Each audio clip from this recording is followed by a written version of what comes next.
Hello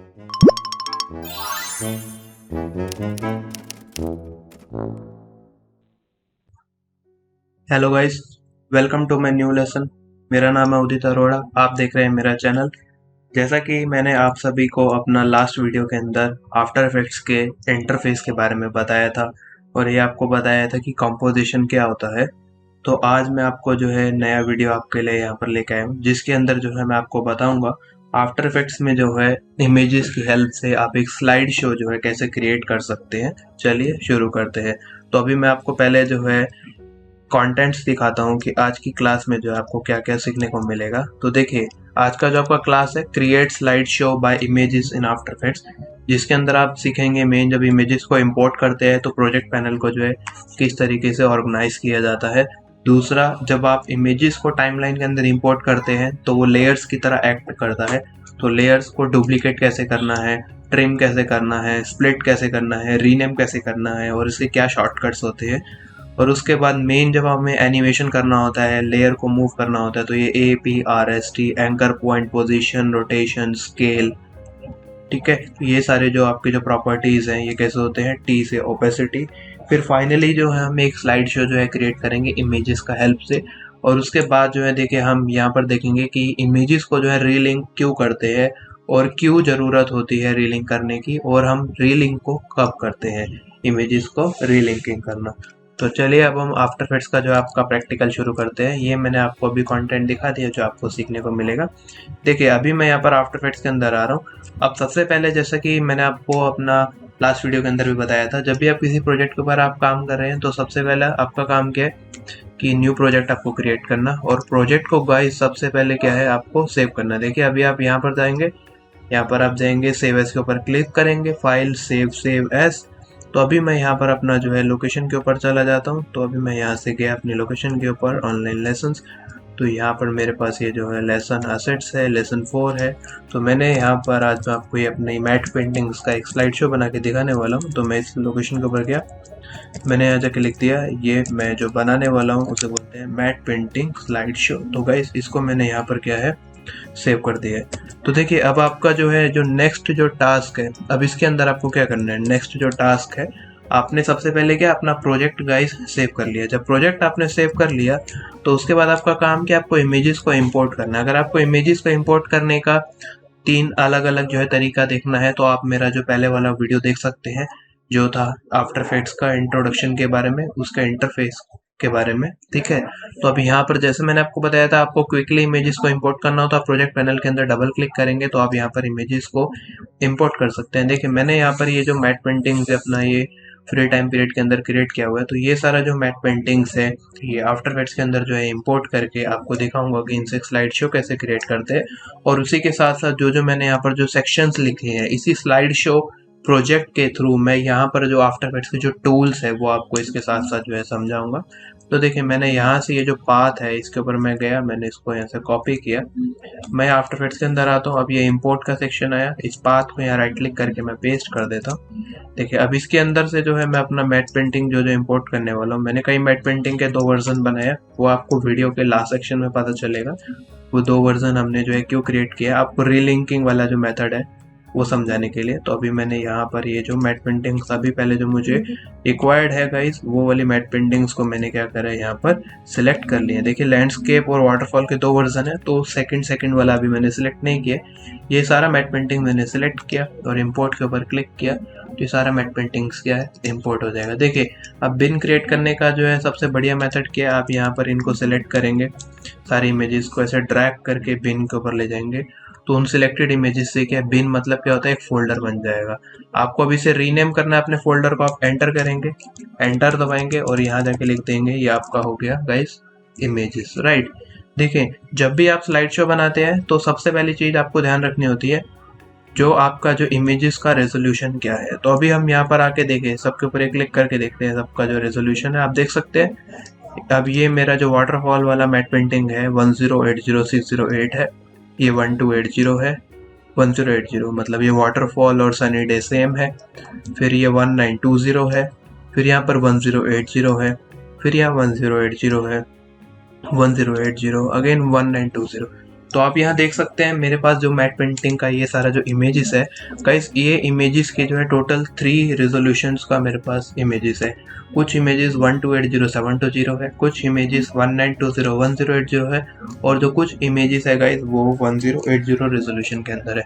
तो अब इस केस में मुझे क्या करना होगा, इन तीनों में से एक रेजोल्यूशन को पिक करना होगा जिसके अंदर गाइस मैं अपना सारा इमेजेस को जो है ड्रॉप करूंगा, और जिस रेजोल्यूशन से आप जो है कॉम्पोजिशन को जो है क्रिएट करेंगे। अगर आपको जानना है कि कॉम्पोजिशन क्या होता है, कॉम्पोजिशन सेटिंग होता है, तो आप मेरा पहला वाला वीडियो देख सकते हैं related to after effects interface and what is composition.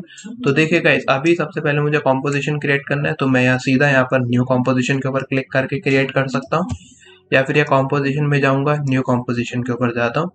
अब मैं यहाँ पर जो अपना जो रेजोल्यूशन है वो लेने वाला हूँ आपका मैट पेंटिंग के लिए, मैट पेंटिंग स्लाइड शोज के लिए 1280x720, क्योंकि इस 1280x720 में मेरा जो सारा इमेजेस है वो फिट हो जाएगा। ठीक है, तो अभी हम इसे यहाँ पर 30 FPS के ऊपर रखते हैं, राइट। अब देखिए, अब पॉइंट आता है अब ड्यूरेशन। जब आप स्लाइड शो क्रिएट कर रहे हैं तो उसके लिए यहाँ पर ड्यूरेशन कैसे डिसाइड करेंगे। देखिए, ड्यूरेशन डिपेंड करता है आपका नंबर ऑफ इमेजेस के ऊपर। तो अभी यहाँ पर आपका नंबर ऑफ इमेजेस कितने, देखे 1 2 3 4 5 6 7 8, तो 8 इमेजेस है। देखिए 8 इमेजेस का आपको स्लाइड शो क्रिएट करना है। स्लाइड शो क्या, बेसिकली स्लाइड्स की तरह जो है 1 बाय 1 बाय 1 जो इमेजेस आता रहेगा। तो उसके अंदर क्या होता है गाइस, जो भी इमेजेस जो आपका व्यूअर जब देख रहा होगा, किसी भी इमेज को समझने के लिए जो है उसका ह्यूमन ब्रेन में रजिस्ट्रेशन होने के लिए एटलीस्ट 3 सेकंड चाहिए। तो यहाँ पर जो है बिगिनर मिस्टेक क्या करते हैं, जब स्लाइड शो बनाते हैं वो इमेजेस को टाइम नहीं देते हैं, जल्दी जल्दी फटाक फटाक से इमेजेस आ रहा है और इमेजेस आके जो है निकल जाता है। तो अभी आपको यहाँ पर जो है टाइमिंग देना है। तो टाइमिंग का मतलब है 3 सेकंड मैंने आपको बोला रजिस्टर होने के लिए लगता है, तो आपको एटलीस्ट हर इमेज को जो है 4 सेकंड्स का जो है टाइम देना है, राइट। तो 4 सेकंड के हिसाब से अगर मैं 4 मल्टीप्लाई बाय 8 करूँ, मतलब 4 सेकंड टाइम है multiply by number of images, 4 multiply 8 करूँ तो बन जाएगा 32 सेकंड्स, राइट। तो अभी हम यहाँ पर जाके ड्यूरेशन के ऊपर जाके जो यहाँ जाके लिख देंगे 32 सेकंड्स। और शुरुआत में जो आप अपने स्लाइड शो को जो एक नाम दे सकते हैं, एक टाइटल प्रोवाइड कर सकते हैं, like this is my matte painting slide show. तो मैं वहाँ पर मैट पेंटिंग स्लाइड शो एक टेक्स्ट लिख दूंगा। तो उस टेक्स्ट के लिए भी जो है मुझे कुछ ड्यूरेशन चाहिए होगा। तो 32 सेकंड्स में मेरा इमेजेस आएगा, मैंने डिसाइड करा 32 सेकंड्स के अंदर ही इमेजेस आ जाएगा। और उसके बाद जो है मेरा ऑलमोस्ट 5 सेकंड्स के अंदर जो है आपका क्या आ जाएगा, टेक्स्ट। ठीक है, तो 32 + 5 37। तो हमने फाइनली डिसाइड करा एक एवरेज ड्यूरेशन हम रख देते हैं पहले 40 सेकंड्स। अगर बाद में कुछ कम या ज़्यादा होगा तो वो कम या ज़्यादा जो है हम कंट्रोल के करके, जैसा कि आपको मैंने बताया था, कॉम्पोजिशन सेटिंग की हेल्प से कर सकते थे। कि हमने फाइनली यहाँ पर क्या एक कॉम्पोजिशन क्रिएट कर दिया, राइट। अब देखिए ये सारा इमेजेस आपको इंपोर्ट करना है, तो आप सबको सिलेक्ट करेंगे, 1 बाय 1 करने का, इंपोर्ट करने का जरूरत नहीं है। आप सबको यहाँ पर एक पे क्लिक किया, यहाँ पर आप माउस लेके आए, शिफ्ट के साथ जाकर क्लिक किया। अब यहाँ पर जैसे मैंने आपको बताया था, आप ड्रैग एंड ड्रॉप करके यहाँ कॉम्पोजिशन के अंदर सारी इमेजेस को जो है ला सकते हैं। तो गाइज इसका आपके पास जो है शॉर्टकट भी है, अगर आप कंट्रोल के साथ फॉरवर्ड / करेंगे तो आपका जो इमेजेस है वो कॉम्पोजिशन के अंदर क्या है, इम्पोर्ट हो जाएगा, राइट। या फिर उसका यहाँ पर ऑप्शन भी आता है, फाइल में जाएंगे, ऐड फुटेज टू कॉम, मतलब जितना जो असेट्स है वो कॉम के अंदर लेके आना है। इजी, फाइल में गए, ऐड फुटेज टू कॉम। देखिए अब यहाँ पर आ जाते हैं, जैसा कि मैंने आपको बताया था जितना भी जो इमेजेस है वो लेयर्स की तरह काम करता है। अब यहाँ पर क्या गाइस, ये सारा जो है आपका लेयर्स है, राइट। तो आप यहाँ देख सकते हैं मेरे पास 8 लेयर्स आ गया है, 8 मेरी मैट पेंटिंग्स का, राइट।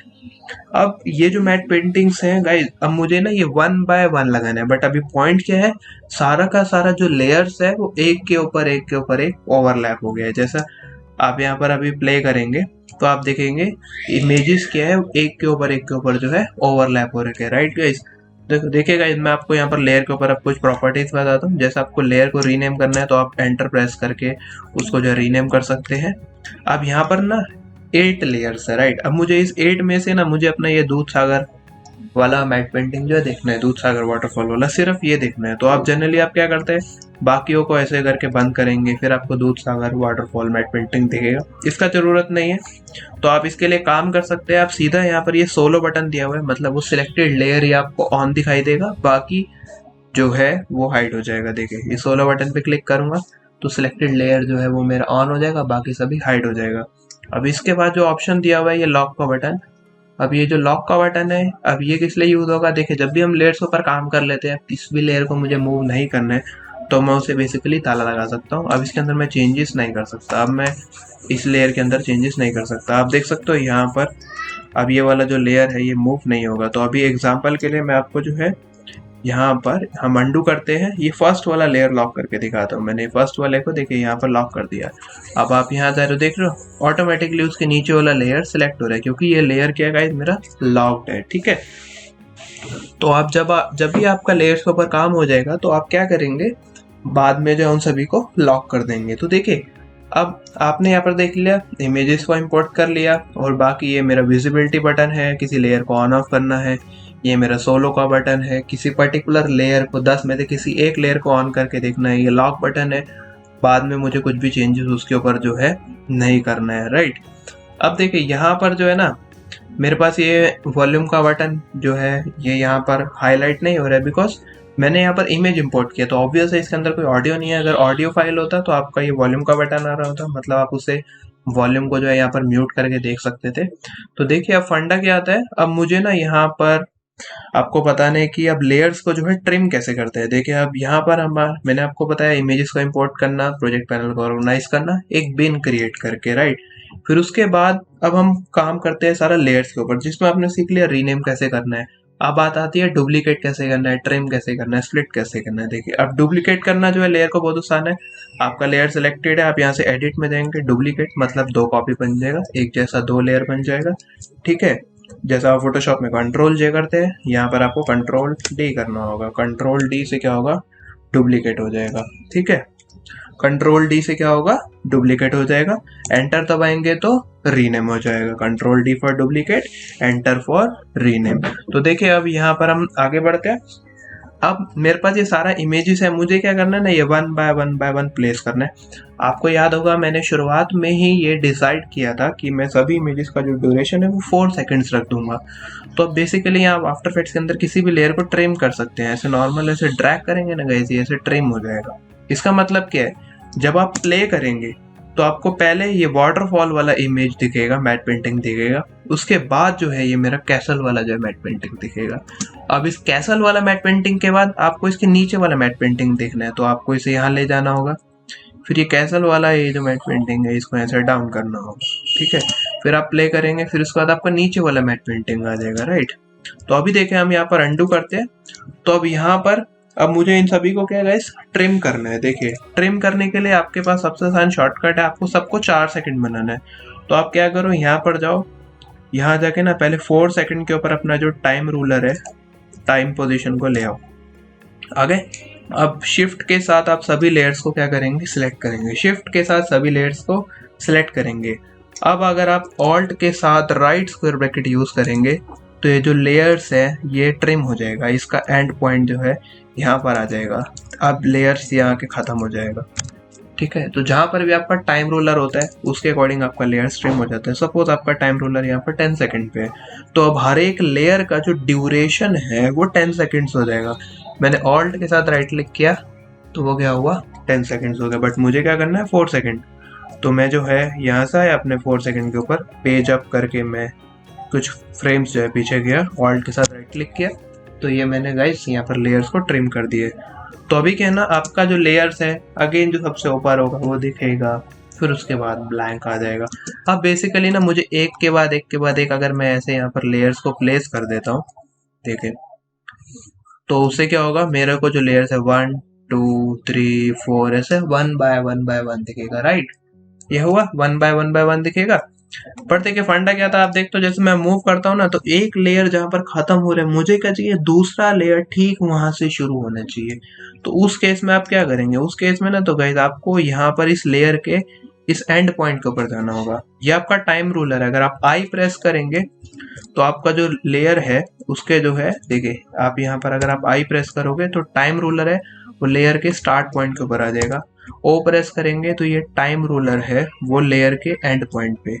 आई से टाइम रूलर स्नैप हो जाता है लेयर के स्टार्ट पॉइंट पे, ओ से टाइम रूलर स्नैप हो जाता है लेयर के एंड पॉइंट पे। Snap time ruler to layer start point and end point use करेंगे आई एंड ओ। राइट, जिस तरीके से आपने alt plus right square bracket सीखा था लेयर्स को ट्रिम करने के लिए एंड पॉइंट को वैसे ही आपने सेलेक्ट किया। मान लो आपको यहाँ से शुरू करना है, शुरुआत में कुछ खाली जगह देना है, या तो आप इसे ऐसे आगे मूव कर सकते हो। अब आप प्ले करोगे, शुरुआत में खाली है, उसके बाद इमेजेस आ जाएगा। या फिर आप एक काम कर सकते हो, टाइम रूलर को थोड़ा सा आगे ले जाके ऑल्ट के साथ लेफ्ट स्क्वायर ब्रैकेट कर सकते हैं, ऑल्ट के साथ लेफ्ट स्क्वायर ब्रैकेट, जिससे लेयर का जो है स्टार्ट पॉइंट जो है वो टाइम रूलर तक ट्रिम हो जाएगा। लेयर का स्टार्ट पॉइंट टाइम रूलर तक ट्रिम हो जाएगा। ठीक है, एक तो लेयर्स के ऊपर काम करने का आपका alt plus left and right square bracket shortcut है, दूसरा INO शॉर्टकट है। इसके बाद मैं आपको कुछ और शॉर्टकट दिखाता हूँ।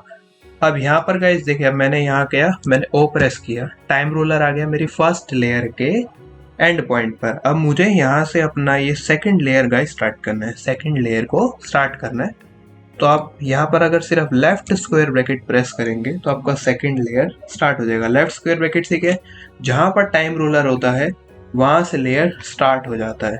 देखिए, जहाँ टाइम रूलर होगा अगर आप लेफ्ट स्क्वायर ब्रैकेट करेंगे वहां से लेयर स्टार्ट हो जाएगा। अगर राइट स्क्वायर ब्रैकेट प्रेस करेंगे, जहां पर टाइम रूलर होगा वहां आपका लेयर जो है खत्म हो जाएगा। लेफ्ट स्क्वायर ब्रैकेट से वहीं से शुरू हो जाएगा टाइम रूलर की जगह से, राइट स्क्वायर ब्रैकेट से वहीं पर वो खत्म हो जाएगा। ठीक है, तो अभी मुझे यहाँ पर क्या करना होगा, देखिए मैं यहाँ पर जाऊंगा, इसको लेफ्ट स्क्वायर ब्रैकेट प्रेस करूंगा, नीचे वाली लेयर के ऊपर गया मैं। अब मुझे इसको लाना टाइम रूलर के ऊपर, तो वो कैसे लाऊंगा, पहले इस लेयर को सिलेक्ट करूंगा, मैं यहाँ पर O प्रेस करूंगा तो मैं अपनी सेकंड लेयर के एंड में गया। अब नीचे वाली लेयर को मुझे यहाँ से शुरू करना है, मैंने लेफ्ट स्क्वायर ब्रैकेट प्रेस किया, नीचे वाली लेयर यहाँ से शुरू हो गया। तो यहाँ पर 1 2 3 इस तरीके से आपको 8 लेयर्स जो है सारी की सारी अलाइन करनी है। तो गाइस मेरा पॉइंट ये है, सपोज आप एक स्लाइड शो बना रहे हैं, उसके अंदर 20 इमेजेस है, या सपोज आपके पास यहाँ पर जो है 50 लेयर्स है, 50 लेयर्स को ऐसे 1 बाय 1 बाय 1 अरेंज करना एक ऑर्डर के अंदर, एक के बाद एक के बाद एक लगाना, वो बहुत एक हेक्टिक टास्क है, टाइम उसके अंदर बहुत लगेगा। तो उसके लिए आपके पास जो है यहाँ पर एक आसान तरीका है, आप आसानी से अपनी लेयर्स के अंदर जो है लेयर्स को एक सीक्वेंस के अंदर लगा सकते हैं। देखिए ये मैंने आपको कॉन्सेप्ट वाला चीज बता दिया, लेयर्स को ट्रिम करना, लेयर्स को स्नैप करना, एक पर्टिकुलर पॉइंट से लेयर को स्टार्ट करना, वो मैंने आपको बता दिया।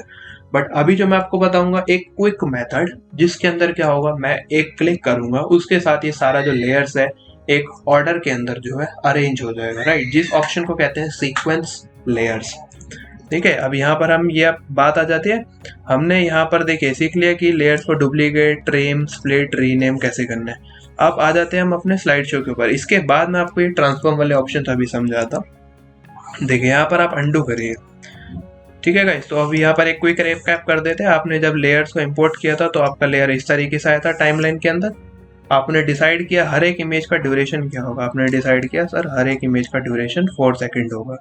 फिर आपने क्या करा, टाइम रूलर वहां लेके गए, ऑल्ट के साथ राइट स्क्वायर ब्रैकेट किया, लेयर्स ट्रिम हो गया। देखिए अब आपने लेयर्स को यहाँ ऊपर से नीचे तक सिलेक्ट किया, फिर राइट क्लिक करेंगे, की फ्रेम असिस्टेंट, यहाँ पर आएगा sequence layer, right click on layers, की फ्रेम असिस्टेंट, सीक्वेंस लेयर।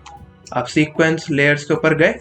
अब सीक्वेंस लेयर के अंदर गाइस कुछ ऑप्शन दिया हुआ है, या आप ओवरलैप के ऊपर क्लिक करेंगे। अब ओवरलैप के अंदर टाइम दिया हुआ है। ओवरलैप का मतलब क्या है, जब एक लेयर खत्म होगा तो दूसरा लेयर उसके ऊपर कितने फ्रेम्स तक ओवरलैप रहेगा, या फिर ओवरलैप नहीं करना है। मुझे सर यहाँ पर ओवरलैप करना है, मुझे चाहिए कि वो ओवरलैप हो, तो मैं यहाँ पर जाके बोलता हूँ कि दूसरा जो लेयर है वो एटलीस्ट 15 फ्रेम के लिए ओवरलैप हो।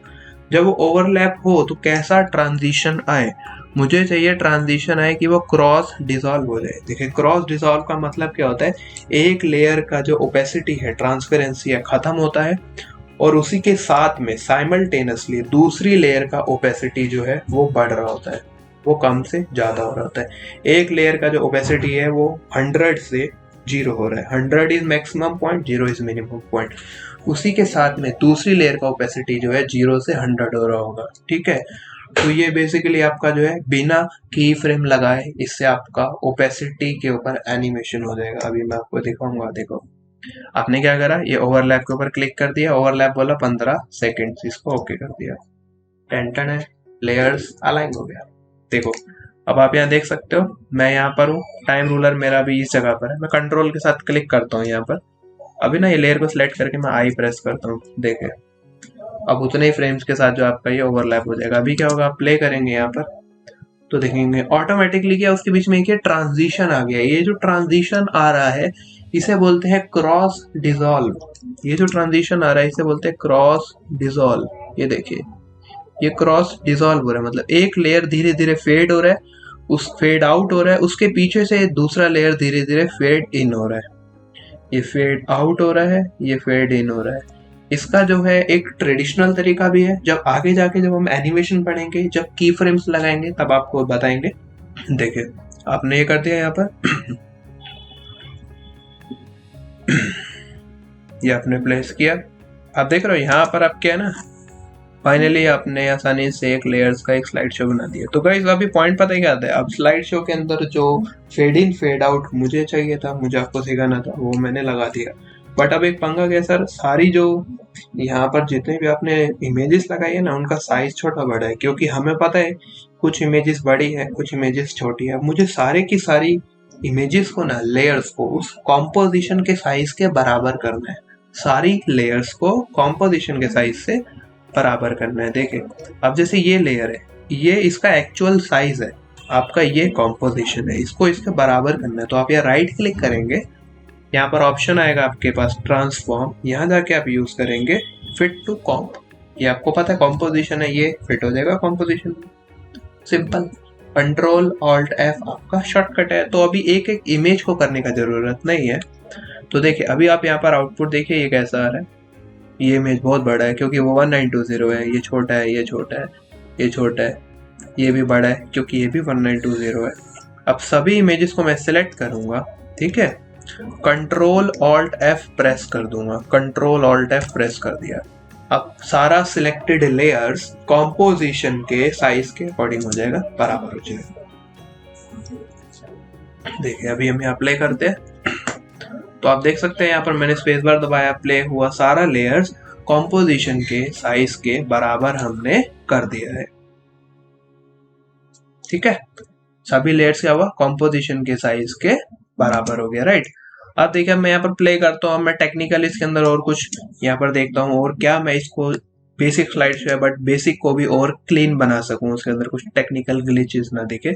अभी जैसा आप यहाँ देख सकते हैं मैंने मैट पेंटिंग बनाया, कुछ मैट पेंटिंग्स का जो बॉर्डर है वो रेजोल्यूशन के अकॉर्डिंग आप देखिए यहाँ पर ये अलग है, इसमें ये जो अलग है, यहाँ पर आप देख रहे हो। अब ये बीच में ना बॉर्डर में ये चीज अच्छा नहीं लग रहा है मुझे, तो अब यहाँ बेसिकली मैं पूरे कॉम्पोजिशन के ऊपर एक अलग से एक थोड़ा सा और चौड़ा नया बॉर्डर लगा सकता हूँ, जिससे क्या होगा ये जो बीच में यहाँ पर ये जो बॉर्डर वाला जो इशू है ये आपका सॉल्व हो जाएगा। तो अभी मैं आपको जो है यहाँ पर इंट्रोड्यूस करता हूँ एक टूल जिसे कहते हैं मास्क। मास्क का मतलब क्या है, जब आपने एक लेयर लगाया, एक इमेज लगाया, इमेज बोलो या लेयर बोलो, उसके एक पर्टिकुलर एरिया को आपको हाइड करना है या शो करना है, उसके लिए आप मास्क यूज करते हैं। ये मास्किंग का सेम कॉन्सेप्ट हम फोटोशॉप में भी यूज करते हैं, राइट। तो अभी हम यहाँ क्या करेंगे, जैसा कि आपने इससे पहले वाली क्लास में देखा था, सॉलिड लेयर बनाते हैं हम, राइट क्लिक न्यू सॉलिड, मतलब एक ब्लैक कलर का सॉलिड लेयर में यहाँ पर ऐसे लगा दूंगा, ठीक है। अब यहाँ पर इसको एंटर प्रेस कर दूंगा, इसका नाम रख दूंगा ये मेरा सर ब्लैक बॉर्डर्स होगा, ये क्या होगा, ब्लैक बॉर्डर्स, राइट। तो देखिएगा मुझे ये तो पूरा फ्रेम फिल हो गया, बट मुझे क्या चाहिए था, मुझे तो ऊपर और नीचे पट्टी चाहिए था। इसका मतलब है मैं इसमें एक रेक्टेंगुलर मास्क लगा सकता हूँ, रेक्टेंगुलर मास्क। देखिए अब यहाँ पर आपको दो चीजें सीखना होगा। अगर आपका लेयर सिलेक्टेड नहीं है, मास्क अगर आपको लगाना है लेयर सिलेक्टेड होना चाहिए। अगर लेयर सिलेक्टेड नहीं होगा, आप यहाँ से रेक्टेंगल पे जाके डबल क्लिक करोगे तो वो एक शेप लेयर बन जाएगा। अगर कोई भी लेयर सिलेक्टेड नहीं होगा, रेक्टेंगल पे जाके क्लिक करोगे तो शेप लेयर बन जाएगा, कंट्रोल Z किया। अगर लेयर सिलेक्टेड होगा, अगर लेयर सिलेक्टेड होगा फिर रेक्टेंगल के ऊपर जाके डबल क्लिक कर दोगे तो वो मास्क लग जाएगा, ठीक है। ये डिफरेंस आपको समझना है। जब भी आपको मास्क लगाना है किसी भी लेयर के ऊपर, एक रेक्टेंगुलर मास्क लगाना है, मास्क के बारे में डिटेल्स में हम आगे जानेंगे। जब भी आपको किसी भी लेयर के ऊपर मास्क लगाना है, बस मेक श्योर वो लेयर सिलेक्टेड होना चाहिए, उसके ऊपर मास्क लग जाएगा। अगर लेयर सिलेक्टेड नहीं होगा तो वो शेप लेयर की तरह आपके कॉम्पोजिशन के अंदर आ जाएगा। अभी मुझे इस मास्क को ना गाइस यहाँ से मैं एडिट करना है, मैं डबल क्लिक करूंगा यहाँ पर। अगर मैं कंट्रोल के साथ करता हूँ तो मैं इसका हाइट यहाँ से गाइस एडजस्ट कर सकता हूँ। मुझे बॉर्डर्स इतने चाहिए, बट सर ये तो बीच में पट्टी लगा दी। एक्चुअल में मैं इस मास्क को उल्टा करने वाला हूँ, इसको इन्वर्ट कर दूंगा इस इन्वर्टेड ऑप्शन की हेल्प से। अब यहाँ पर आप देखो, यहाँ इसको ऐसे ऑन ऑफ करोगे, आप देखिएगा इसका जो ड्यूरेशन है पूरा कॉम्पोजिशन का, इसका मतलब है ये सभी इमेजेस के ऊपर अब ओवरलैप करेगा। अब आप देख रहे हो, अब मुझे एक नाइस ट्रांजिशन मिल गया है। अब ये जो ब्लैक जो स्ट्रिप वाला बीच में प्रॉब्लम आ रहा था वो सॉल्व हो गया है। तो इस तरीके से उस प्रॉब्लम को आप ऊपर से एक लेयर लगा के आप सॉल्व कर सकते हैं। तो मैंने नया ब्लैक बॉर्डर जो है यहाँ पर प्लेस कर दिया है। जैसा कि आपको याद होगा लास्ट क्लास में मैंने आपको बताया था, आपका कोई भी ब्लैक बॉर्डर के ऊपर एक जो है लोगो लगा हुआ है उसको कैसे हटाना है, सिंपल एक स्ट्रिप लगा के। वही टेक्निक यूज करके मैंने ब्लैक बॉर्डर यूज कर दिया, सिंपल 2 स्ट्रिप लगा के। ठीक है, तो ये आपने यहाँ पर लगा दिया ब्लैक बॉर्डर्स। तो देखिए गाइस, जैसे मैंने आपको बताया था, आपका जो वर्क एरिया है ना वो यहाँ पर अभी आप देखते हैं ये 1199 1200 फ्रेम्स का, मतलब 39 सेकेंड्स का है, राइट। अब यहाँ इतने एरिया में गाइस ये ना ब्लैंक है, ये खाली है। मतलब जब आप यहाँ से कल को इस स्लाइड शो का वीडियो निकालोगे, अपने क्लाइंट को दोगे या अपने जो सोशल मीडिया पर्पस के लिए जैसे आप यूज करोगे, तो इतना एरिया भी आपका ब्लैंक आएगा। क्योंकि मैंने आपको लास्ट क्लास में बताया था वर्क एरिया का मतलब क्या, लेंथ ऑफ द कॉम्पोजिशन। जो आपकी कॉम्पोजिशन का जो है लेंथ है, जो वो ड्यूरेशन है वर्क एरिया जो आप रेंडर करने वाले हैं बाद में। तो आप देखिए, मुझे रेंडर कितना करना है, सिर्फ इतना एरिया करना है यहाँ तक। तो मैं इस लेयर को सिलेक्ट करूंगा या ओ प्रेस करूंगा। मैंने आपको जैसे वर्क एरिया के शॉर्टकट बताए थे, अगर आप एन प्रेस करेंगे, N for nose, N press करेंगे, वर्क एरिया का एंड पॉइंट उठ के टाइम रोलर के ऊपर आ जाएगा। अब आप प्ले करेंगे तो उतना ही सीक्वेंस प्ले होगा। देखिए, अब मैं आपको एक हिडन टिप देता हूँ।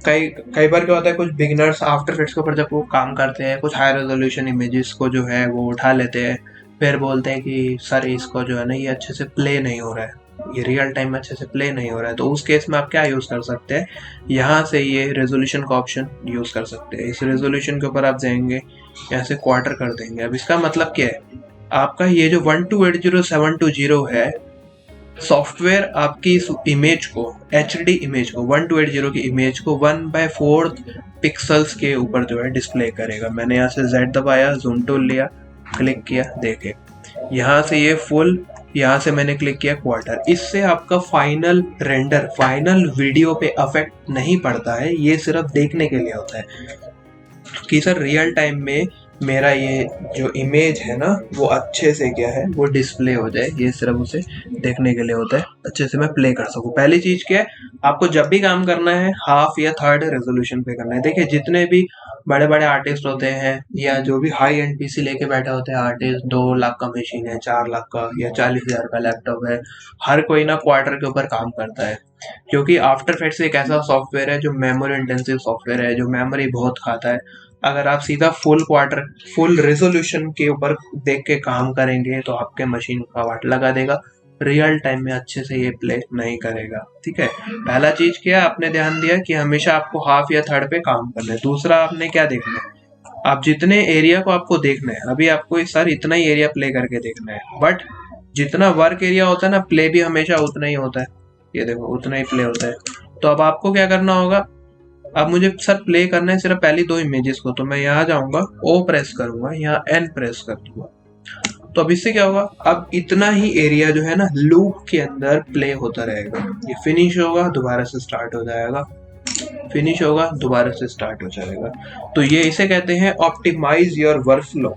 ऑप्टिमाइज कैसे करना है वर्कफ्लो को, पहला आपको जो है फुल हाफ थर्ड, हमेशा हाफ या थर्ड रेजोल्यूशन को देखते हुए काम करना है। दूसरा, जितने एरिया पे आप काम कर रहे हैं, जितने एरिया पे आप काम कर रहे हैं उतने ही एरिया में वर्क एरिया को आपको एडजस्ट करके रखना है। आप यहाँ जाएंगे, ओ प्रेस करेंगे, यहाँ पर आपने अभी एन दबाया, ये वर्क एरिया यहाँ पर आ गया, राइट। तो गाइस, अब मुझे इस वर्क एरिया को ना इसके अंदर फिट करना है, यहाँ पर ये फिट हो जाए। अब आगे का मुझे जरूरत नहीं है, तो मैं इसको राइट क्लिक करूंगा, यहाँ पर राइट क्लिक करूंगा, यहाँ आएगा trim comp to work area, composition इस वर्क एरिया के अकॉर्डिंग फिट हो जाएगा। ठीक है, ये हो गया। अब आप सोच रहे होंगे कि मैंने यहाँ पर जो है कुछ जगह जो है खाली छोड़ी है, यहाँ पर मैंने क्या है कुछ जगह जो है खाली छोड़ी है। वो जगह किस लिए खाली छोड़ी है, क्योंकि मैं टेक्स्ट लगाने वाला हूँ। तो अभी मैं यहाँ पर क्या करूँगा, ये सभी लेयर्स को मैं यहाँ पर सिलेक्ट करूँगा। ठीक है, यहाँ लास्ट में जाऊंगा और इन्हें उठा के इधर ले जाऊंगा इस तरीके से। अब यहाँ शुरुआत में ना गाइस मैं एक टेक्स्ट लिखने वाला हूँ। मैं यहाँ लिखने वाला हूँ सिंपल सा कि ये मेरा क्या है, ये आपको आइडेंटिफाई करना होगा ना, अपने ऑडियंस को बताना होगा। सीधे से थोड़ी इमेजेस आनी शुरू हो जाती है, तो उसके लिए आपको यहाँ टेक्स्ट लिखना है। तो देखिए अब बात करते हैं टेक्स्ट कैसे आएगा। टेक्स्ट भी बेसिकली एक लेयर की तरह आएगा। यहाँ से आप जाएंगे टेक्स्ट टूल लेंगे, यहाँ जाके आप क्लिक करेंगे, देखिए ऑटोमेटिकली कैरेक्टर का पैनल ओपन हो जाएगा आपके टेक्स्ट के लिए। आप यहाँ क्लिक करोगे, यहाँ जाके लिख दोगे आपने क्या बनाया है। मैंने बनाया sir matte painting slide show. तो अब ये रोबोटो काफ़ी अच्छा फॉन्ट है, तो हम यहाँ जाके लिखते हैं मैट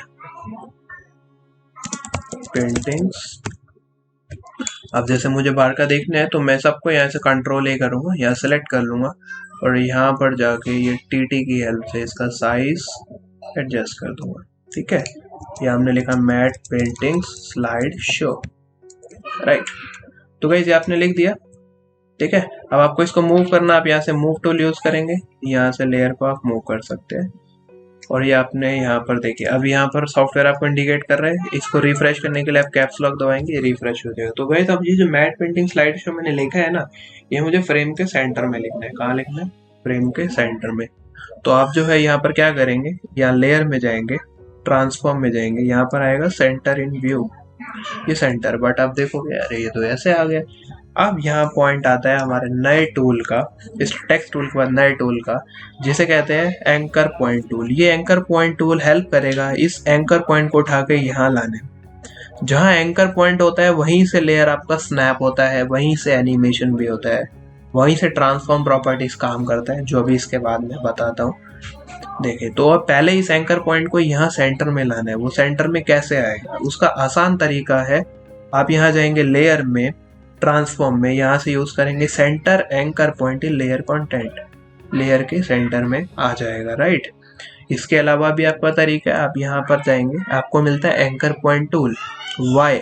इसकी हेल्प से आप एंकर पॉइंट को मूव करके ऐसा अपनी मर्जी से लगा सकते हैं। सपोज आपको यहाँ स्नैप करना है, ठीक है, आपको यहाँ क्या करना है स्नैप। तो आप यहाँ से स्नैपिंग बटन को ऑन करेंगे, यहाँ जाके ऐसे क्लिक करेंगे तो ये स्नैप हो जाएगा। सर स्नैपिंग बटन से नहीं करना है, आप इसे ऑफ कर दो।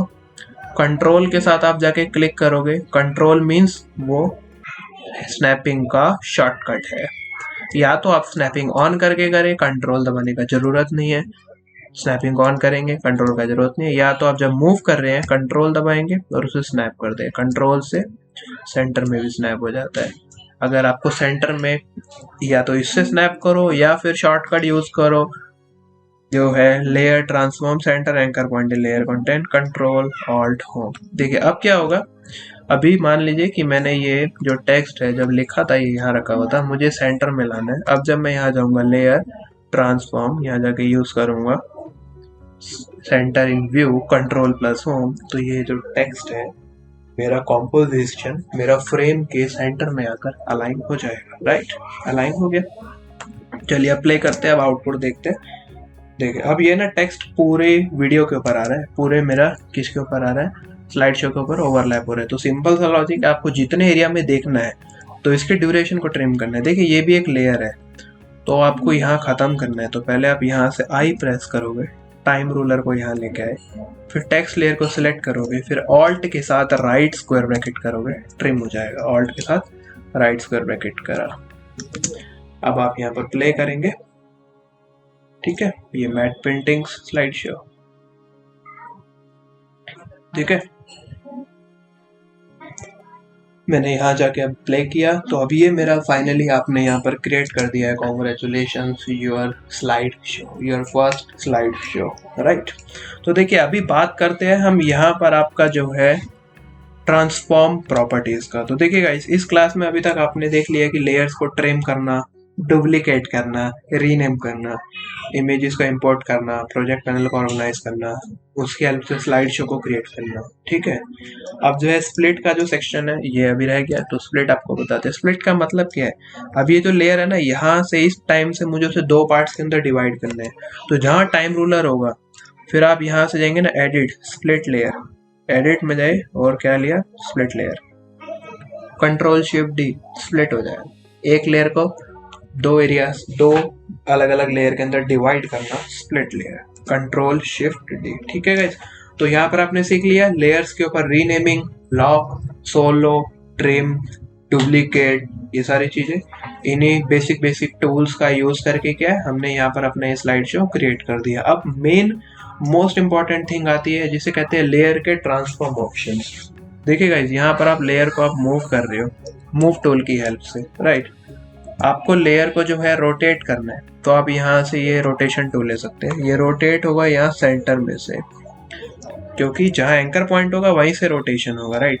अगर आपको रोटेट करना है ये कॉर्नर से, लाइक ऐसे लेफ्ट से राइट में ऐसे पूरा घूम के आए, तो आपको ये जो एंकर पॉइंट है इसको उठा के कंट्रोल के साथ यहाँ लगाना होगा।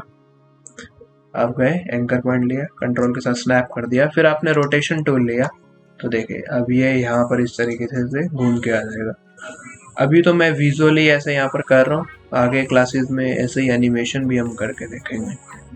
तो यहाँ पर आपके पास मूव टूल है, रोटेशन टूल है, फिर यहाँ से आपने एंकर पॉइंट टूल लिया, इसको यहाँ से मूव किया, कंट्रोल के साथ सेंटर में स्नैप कर दिया एंकर पॉइंट को। ठीक है, तो आपने यहाँ पे कुछ टूल्स देख लिए, मूव टूल है, फिर आपके पास जो है जूम टूल है, रोटेशन टूल है, ठीक है, लेयर्स को रोटेट करने के लिए। फिर उसके अलावा एच से आपके पास जो है हैंड टूल है, फिर यहाँ जाएंगे उसको यहाँ पर फिट कर लेंगे। तो यहाँ हमारा move tool, hand tool, zoom tool, rotation tool, anchor point tool, ठीक है, और टेक्स्ट टूल, ये सारा चीजें हमने यहाँ पर अभी आपका देख लिया। तो बात आती है लेयर के ट्रांसफॉर्म ऑप्शंस की। देखे कोई भी लेयर आपका सिलेक्टेड है, जैसे इससे शुरू करते हैं, यहाँ पर आप इस छोटा सा एरो के ऊपर क्लिक करेंगे तो गाइज यहाँ पर अभी आप इसको टेक्स्ट को भूल जाइए, अभी ट्रांसफॉर्म पे ध्यान दीजिए। ट्रांसफॉर्म पे क्लिक करेंगे, ये आपके पास आ गए लेयर के ट्रांसफॉर्म प्रॉपर्टीज। यही 5 ट्रांसफॉर्म प्रॉपर्टीज की हेल्प से एनिमेशन होता है, इन्हीं में मूवमेंट होता है। देखिए कोई भी ऑब्जेक्ट है या तो वो मूव करेगा, अब यहाँ पर 2 है, लेफ्ट वाला वैल्यू है x, मतलब left to right, right to left move करना है, राइट वाला वैल्यू है y, मतलब टॉप टू बॉटम या बॉटम टू टॉप मेरे को मूव करना है, राइट। उसी तरीके से मेरे पास जो है यहाँ पर दिया हुआ रोटेशन, इसको मुझे सेंटर में से घुमाना है, ये मेरे पास रोटेशन। फिर उसके बाद मेरा जो है ओपेसिटी, ओपेसिटी का मतलब होता है ट्रांसपेरेंसी, कितना वो जो टेक्स्ट है मुझे ट्रांसपेरेंसी रखना है। फिर यहाँ पर मेरे पास है स्केल, अभी मैं यहाँ पर क्लिक कर रहा हूँ तो पूरा स्केल हो रहा है, मुझे एक पर्टिकुलर एक्सिस में स्केल करना है, तो आप ये लिंक को हटाएंगे, फिर x को आप अलग से स्केल कर सकते हैं, x को अलग से स्केल कर सकते हैं, ठीक है, और जो y है उसको आप अलग से स्केल कर सकते हैं, y को आप क्या कर सकते हैं, अलग से स्केल कर सकते हैं। देखिएगा अब क्या है ना, अब ये जो लेयर है, अब मुझे इसको जैसे स्केल करना है तो मैं यहाँ जाके इसको क्या करूँगा, ऐसे इसको यहाँ से लिंक कर लूँगा और इसको स्केल कर सकता हूँ, बड़ा कर सकता हूँ, छोटा कर सकता हूँ। ये मैंने छोटा कर दिया, या फिर यहाँ जाके क्लिक करके लिख दिया 75, स्केल हो गया, ठीक है। अब आपको ये प्रॉपर्टीज को बंद करना है, आप यूज करेंगे यू मीन्स शो और हाइड प्रॉपर्टीज, शो और रिवील प्रॉपर्टीज, ठीक है। यू का मतलब है प्रॉपर्टीज को देखना, हाइड कर देना। अब शॉर्टकट की बात करते हैं, लेयर सिलेक्टेड है, आप P प्रेस करेंगे, पोजीशन आएगा, R rotation, S scale, T opacity, not O, T opacity and A anchor point. ये चीज मैंने आपका ना यहाँ पर लिखा है APRST, A for anchor point, P for position, R for rotation, S for scale, T for opacity, T का मतलब है ओपेसिटी। तो ये आपके सर लेयर के ट्रांसफॉर्म ऑप्शंस होंगे, जो भी लेयर सिलेक्टेड होगा ना उस पे आएगा। इसके साथ आप एक कुछ हिडन शॉर्टकट देखिए, जैसा आपने पोजीशन ओपन किया है सर, आपको पोजीशन के साथ में स्केल भी देखना है। S प्रेस करेंगे, अरे ये तो स्केल आ गया, P प्रेस करो, पोजीशन आएगा, शिफ्ट के साथ S करोगे, पोजीशन के साथ में स्केल भी खुल जाएगा, शिफ्ट के साथ R दबाओगे, पोजीशन के साथ में रोटेशन आ जाएगा, शिफ्ट के साथ T दबाओगे, पोजीशन के साथ में ओपेसिटी भी आ जाएगा, मतलब पोजीशन, स्केल, रोटेशन, ओपेसिटी। सिर्फ एंकर पॉइंट देखना है, A प्रेस कर दूंगा, एंकर पॉइंट आ जाएगा, U प्रेस कर दूंगा, सारा प्रॉपर्टीज हाइड हो जाएगा, APRST और U। ये है आपके लेयर के ट्रांसफॉर्म ऑप्शंस। अब इसमें A एंकर पॉइंट है, आप इसका एंकर पॉइंट चेंज कर सकते हो, ठीक है। एंकर पॉइंट से आपका क्या लेयर एडजस्ट होगा, ओके, जहाँ एंकर पॉइंट होता है वहीं से आपका लेयर जो है वो। तो देखिए अब ये हो गया हमारा यहाँ पर आपका जो है ट्रांसफॉर्म ऑप्शंस, मैंने आपको बता दिया APRST जो है क्या होता है। अब लास्ट में आते हैं रीलिंकिंग इमेजेस। इमेजेस को एक बार प्रोजेक्ट में आपने इंपोर्ट कर दिया, फिर उसको रीलिंक कैसे करना है, दोबारा से लिंक कैसे करना है, क्यों करते हैं रीलिंक और कब करते हैं, अभी इस बारे में बात करते हैं। देखिए गाइस, जैसे मैंने शुरुआत में बोला था ना, मैंने 2 अलग इमेजेस बना रखे हैं रीलिंकिंग के लिए, अभी यहाँ उन्हें यूज करेंगे। ठीक है, अब गाइस यहाँ पर ना ये सब आपका मैट पेंटिंग है, आपने ये बनाया, आपने अपना मैट पेंटिंग्स को फोटोशॉप में क्रिएट किया, आफ्टर इफेक्ट्स में ले जाके आपने एक स्लाइड शो बना दिया, आपने क्लाइंट को प्रेजेंटेशन दिखाने के लिए कि क्लाइंट ने काम दिया आपको सर मैट पेंटिंग बनाने का। अब आपको अपना एक सैंपल और वर्क दिखाना है, आप मैट पेंटिंग किस किस तरीके का बना सकते हैं, तो आप स्लाइड शो के फॉर्म में उसको दिखा सकते हैं। ठीक है, या फिर आप नॉर्मल इमेजेस, बट अगर आप वीडियो के फॉर्म में दिखाओगे तो ज़्यादा इंटरेस्टिंग रहेगा। एक ही बार वीडियो के बटन, प्ले बटन पे वो क्लिक करेगा, सारा इमेजेस उसको दिख जाएगा। अदरवाइज एक एक इमेज खोल के देखना पड़ेगा। देखिए डिज़ाइनर्स जो भी काम करते हैं ना, वो इस तरीके से काम करते हैं कि जो लोग हैं वो आलसी होते हैं, तो लोगों के लिए चीज़ें आसान बनाना, लोगों के एंटरटेनमेंट के लिए बनाना। ठीक है, तो अब यहाँ पर पॉइंट आता है रीलिंकिंग का करना। आपने क्लाइंट को जो है ये अपना इमेजेस दिखा दिया, ठीक है, जिसके लिए आप काम कर रहे हो या जिसके लिए आपने मैट पेंटिंग्स बनाई है, वो बोलते हैं कि सर ये जो लास्ट वाली जो मैट पेंटिंग है या फिर बीच में ये वाली जो मैट पेंटिंग है ना सर, इसके कलर्स थोड़ा ठीक कर दो। आपने इसके जो कलर्स है वो फोटोशॉप के अंदर ठीक किए है। ठीक है, अब यहाँ आप कलर्स ठीक करोगे ना, तो यहाँ पर आपको इतना फ्लेक्सिबिलिटी नहीं मिलेगा। ये इमेज वाला काम फोटोशॉप में किया तो वहीं पर करो, यहाँ फ्लेक्सिबिलिटी मिलेगा एनिमेशन वाले काम के अंदर, ये मैं आपको अभी बता रहा हूँ। ठीक है, अब इसको ना मुझे दोबारा से क्या रीलिंक करना है, तो पहले आपको पता होना चाहिए ये आपका इमेज प्रोजेक्ट के अंदर कहाँ रखा है। अब ये किस नाम से है, लैंडस्केपिंग मैट पेंटिंग।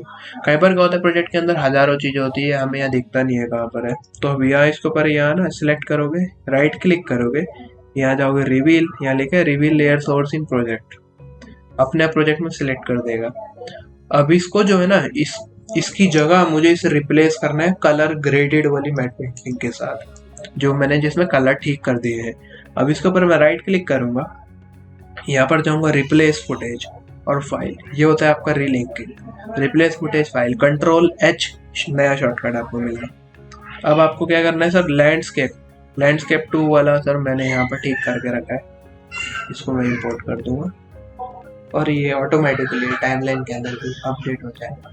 इस तरीके से आप अपना इमेजेस को रीलिंक कर सकते हैं। ठीक है गाइस, ये आपको क्लियर हुआ। तो रीलिंकिंग का ऑप्शन जो है आप कब यूज़ करेंगे और क्या यूज़ करेंगे। ठीक है, अब यहाँ पर पॉइंट आता है रीलिंक का इमेज ऑप्शन जो है, और आप तब भी यूज़ कर सकते हैं। मान लीजिए आपने अपने इमेज का लोकेशन बदल दिया है, इमेज को उठा के कहीं और रख दिया है कि सर हमने इमेजेस ना यहाँ पर ये जो ग्रेडेड वाला इमेजेस था, इसको मान लीजिए मैंने यहाँ से Ctrl+X किया, डेस्कटॉप के ऊपर मैंने यहाँ पर जाके पेस्ट कर दिया, डेस्कटॉप के ऊपर रख दिया। अब यहाँ मैं जाऊँगा ना जब आफ्टर इफेक्ट्स के अंदर, देखो अब यहाँ पर ऑप्शन आ जाएगा after effects warning, A file could not found. जो फाइल आपने ऑनलाइन लेसन असेट्स इस पाथ पे रखा था, अब आफ्टर इफेक्ट्स को वहां पर वो नहीं मिल रहा है क्योंकि सर आपने हटा दिया है। ये फाइल मिसिंग का ये थंबनेल है, ये आप देख लीजिए फाइल मिसिंग का। अब यहाँ पर आपका रीलिंकिंग काम आएगा, इमेजेस को रीलिंक करना है। अब यहाँ आप राइट क्लिक करेंगे, रिप्लेस फुटेज फाइल, अब आप उसे लोकेशन बताएंगे, कहाँ लोकेशन दिया आपने, डेस्कटॉप के ऊपर कहाँ रखा है, तो वहां जाके उसे सिलेक्ट करेंगे, इंपोर्ट कर देंगे, ये आ जाएगा पाथ। ठीक है, तो गाइस इस बारे में मेरी ये सजेशन है कि जहाँ पर भी आप अपना प्रोजेक्ट फोल्डर क्रिएट करते हैं, उसी जगह पर आप अपने सारे असेट्स को रखें। ऐसा कभी ना करें कि डी ड्राइव के अंदर प्रोजेक्ट बना के रखा है, सी ड्राइव के अंदर जो है इमेजेस रखा है, और पेन ड्राइव के अंदर पेन ड्राइव लगा रखा है मशीन से, उसमें ऑडियोज रखा हुआ है। अलग अलग जगह से फाइल्स को ना उठाए, पहले उन्हें उठा के एक जगह पर कलेक्ट करे, फिर उसे अपने प्रोजेक्ट के अंदर जो है यूज़ करिए। ठीक है, तो इस चीज़ का आपको ध्यान रखना है। तो वापिस से मैं कर देता हूँ क्योंकि मैं नेक्स्ट टाइम परेशान नहीं होना चाहता, दोबारा सैंपल दिखाना हो तो।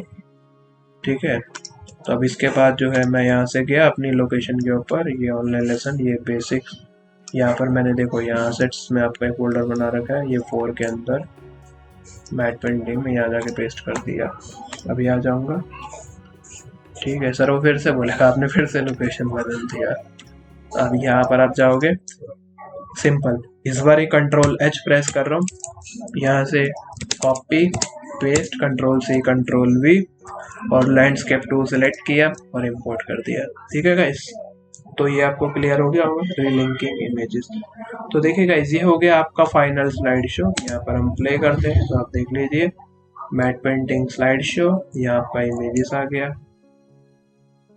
ठीक है ये, और देखिए इसके अंदर अच्छी बात क्या है ना, मैंने बगैर कोई की फ्रेम लगाए, मतलब बगैर कोई एनिमेशन करे, मैनुअली यहाँ पर इसको जो है fade in fade out transition यहाँ पर आपका जो है वो बना दिया है।